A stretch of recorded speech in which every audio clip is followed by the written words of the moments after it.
So here are my top 7 favorite fiction reads of 2024.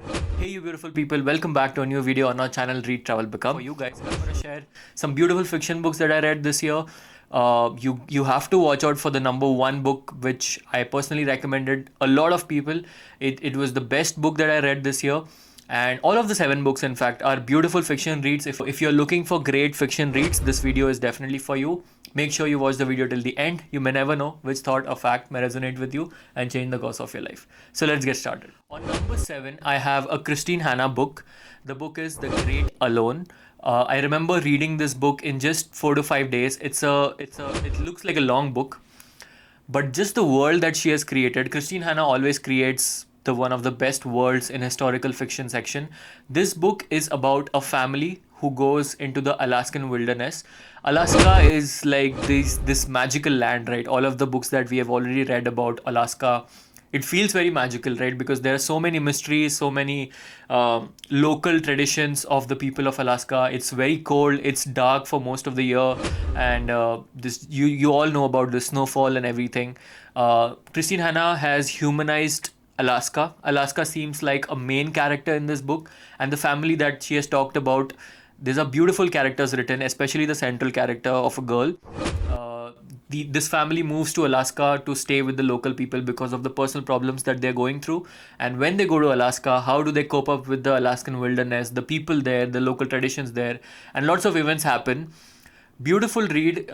It's a very, very visual book, I would say, because when you are reading the book, you would feel as though you are with that family over there and you are experiencing the cold. Christine Hanna is a master storyteller. I had loved The Nightingale as well. I've just read 2 of her books. I'm looking forward to read more, but on number 7, The Great Alone would be my recommendation. On number 6 is a book which I had read long back. When I had just started reading, I had read that book because everybody was talking about it.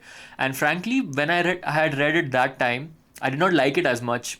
Or rather, I would say I did not appreciate it or enjoy it as much. I tried to pick it up again because now that I've read like hundreds and hundreds of books, I now understand reading between the lines and reading, the higher fiction, like a metaphorical fiction. The book is God of Small Things by Arundhati Roy. Seems like a lot of people had called it overrated. A lot of people, it won a bunch of awards and stuff. But when I gave it a try again, I read it this time. I really, really appreciated the writing. It's one of the best writings by Arundhati Roy or by any author for that matter. Just the characters that she has written, just the subtle nature of Indian communities that she has talked about, in a very subtle way. She's talked about the Indian problems which happen in a small city, like a small town. The book is set around Kerala. It's about a set of siblings. Just the familial drama, just the setting, just the problems, everything. It's like a complete package. If you want to understand about the happenings that were happening, if you want to understand the happenings in Kerala during that point of time, there is a certain there's a subtle hint of socialism, Marxism, how people think about capitalism back then, and just the characters. I would say if you want to read like a character heavy book, you should definitely read God of Small Things. I appreciated it a lot second time. So if you are open to rereading a book, if you've not read it before, definitely pick up God of Small Things. On number 5, I have a very pacey short fiction book. It's written by Charles Bukowski. The book is called Factotum. It's about a central character called Henry Chinas, and this character is basically Bukowski writing himself, although he seems like a fiction character, but he's talked in a lot of interviews that Henry is basically him. Henry is a wasted guy. He has given up on life. He has all the bad habits you can imagine, and he's just living life very, very cynically. He's like given up on everything. He's one of those guys who has given up on everything and he's just going through life. All of the problems that he has, all of the bad habits that he has accepted those and he's just going on with the life. But the way Charles Bukowski writes it makes it so poetic. There is no philosophy in this. There is no, higher meaning in this book. But just the way he writes it, just the way he narrates whatever is going on with Henry, it feels very, very real. This book is one of those books which just goes on with the flow. There is no central conflict. There is no 3-act structure. There is no like an end, something like that. It's just a character and the things that are happening around him. This is not just one book. Henry has a lot of books around him. Uh, uh, some of the books have explored Henry's childhood, his adolescence, his later works when he became a writer. Different chapters of his life have different books. This was the first one which I picked up, which is basically when he's trying to find a job. So Factotum talks a lot about unemployment, the recession, and how America had a lot of cultural changes going on during that point of time when the book has been written. So beautiful read, very pacey read. If you want to explore a first person story, just random events happening and just very pacey book, then you can pick up Factotum. On number 4 is a very celebrated fiction book. The book is Northwoods by Daniel Mason. This book is about one location in New England, somewhere near New Hampshire. I'm forgetting the location. It's in the rural countryside. This one place has been described through the ages. Like 100, 200 years back, there was a family, then some another family came, then some girl came, then an animal came. Like all of these events that happened around one central location in the Northwoods, the book is about that. What I like about this book is because you have an anchor point of the house, you already have some context about what has happened in the house, and when a new story comes in, it's like filling up a place of an old story. So I like this concept of a book. I wanted to read it for the longest time and it did not disappoint. It is engaging, it is pacey.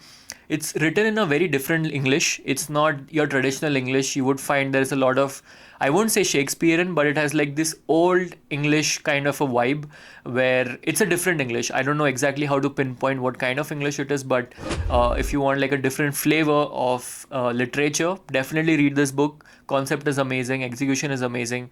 It drags a bit in the between, but the start and the end cover up for the drag in the between. So yeah, beautiful. Thriller. On number 3 is a thriller fiction recommendation. The book is Recursion by Blake Couch. I would say this is a very modern, high concept science fiction thriller. It's about a disease. Disease is related to people having false memories. It's called false memory syndrome, FMS. In that, basically, people are having memories of something that they have never experienced before. They are having memories of somebody else. Like everybody's having this disease, and the book is about a central character. He's an NYPD cop, and he's trying to figure out what this thing is. Multiple parallel stories. There is a group of scientists who are altering memories. There is a group of people who have their own agenda, and how the central character also has a lot of conflict with his past. All of these things are weaved together. I love the concept. I love how pacey it is. So yeah, just start reading Recursion and you'll see what I mean by a pacey read. On number 2, I basically have the third part of one of my favorite science fiction trilogies of all time. I've talked about this book a lot of times. It's one of those books that breaks your brain, forces your brain to imagine things, stretches your brain to the maximum limit. Just how high fiction, high science fiction writing, just beautiful writing this book has. The book is Death's End, which is the third part of the Three Body Problem trilogy by Cixin Liu. I've already talked about this book, so not gonna share a lot. I would just recommend try reading the first book, give it some push, give it at least 20-30% of push, and post that you would be hooked on. If you like the world building, if you like interstellar stuff, you would love it. The number 1 fiction book that I read in 2024 is one of those books which just fits why I read fiction books. I read fiction books to feel something, to develop empathy for characters. I want to experience something which I have not experienced before, a new kind of feeling for the characters, for the plot. And this book just ticked off everything. I cried. I felt a lot of emotions.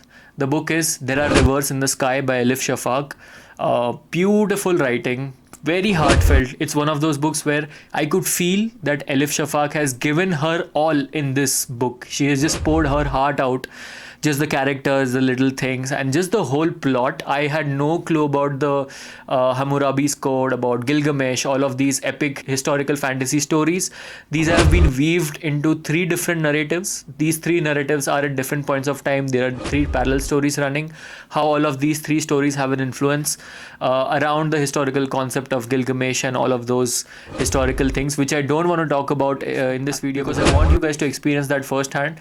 I cried a lot the way she has talked about water, the way she has talked about the population there, her own tribe, the whole Turkish influence, everything. It's like one of those books which will make you understand a lot of things about different tribes, different people, coming from that culture. I'm not from that culture, but I still got to know so much about that culture through these people.